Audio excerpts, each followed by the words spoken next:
My name is Thomas Marois. I'm a senior lecturer in development studies at SOAS, University of London in London. I've been there since about 2009.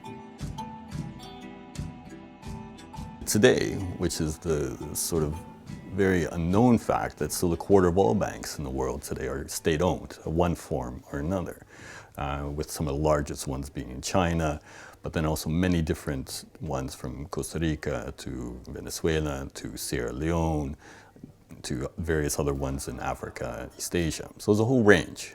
And the key important point is that we have existing material, these real banks with real money in them, institutional and historical and even cultural capacity in terms of the legacies of what public banks have done for farmers, small trades, cooperatives, and what they can do in the future.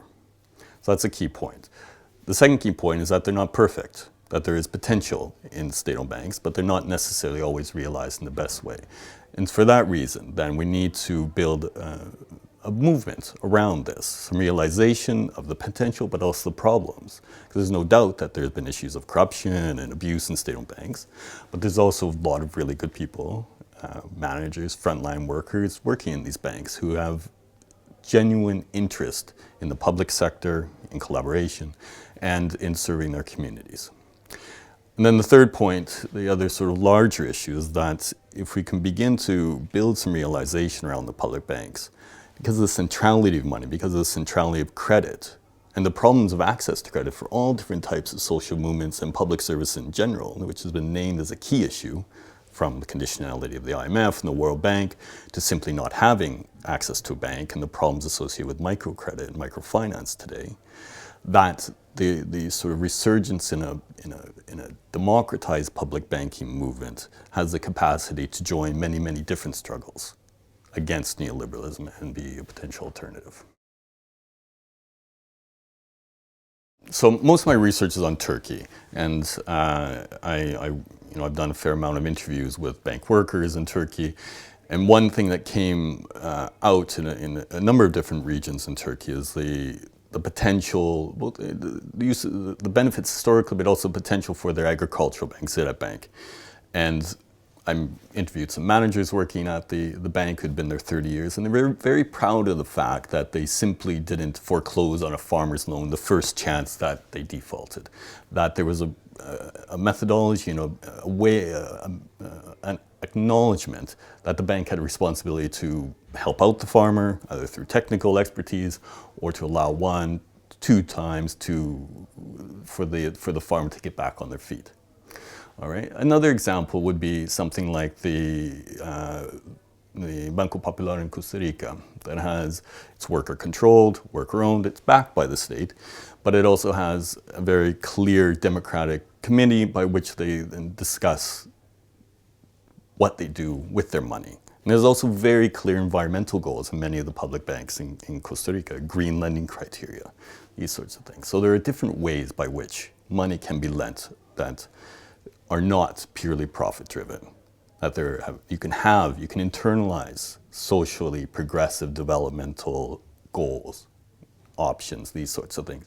And that's what is unique about public banking, is that potential to privilege farmers or privilege cooperatives, in the case of Turkey, through their cooperative, their Ziraat Bank, or through their People's Bank, Halk Bank, or Banco Popular in Costa Rica, where it's worker-controlled, not necessarily state-owned, but state-backed, where you can privilege, progressive goals in ways that simply are not possible in private banks. There's really no option. We can't simply relegate the question of money and finance and credit to neoliberals, to the private sector. It's something there's simply no option.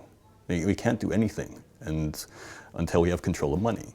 And to just say we're going to leave that to the private sector is a strategic mistake. Why? Because then they control that agenda. They control credit. They control access to money. And with that comes conditionalities. And those conditionalities, as we see under the Washington Consensus and post-Washington Consensus, means you must internalize competitive imperatives into whatever service you're providing. You must comply with credit worthiness in order to access credit at any bank because it's private, or you have to respond to some other form of poverty reduction strategy, enormous bureaucracy attached to that if you're accessing multilateral or official lending, credit lending, development finance, that sort of thing, all of which becomes a huge burden, and all of which can be done very effectively, has been done historically very effectively through public banks, public development banks, commercial banks, these sorts of things. This is not to say that they're perfect. There has to be, again, a push from social movements, development organizations, civil society, trade unions, bank worker unions, which can be a very effective force for this, to improve, to make public banks better, more representative, more democratic to their people.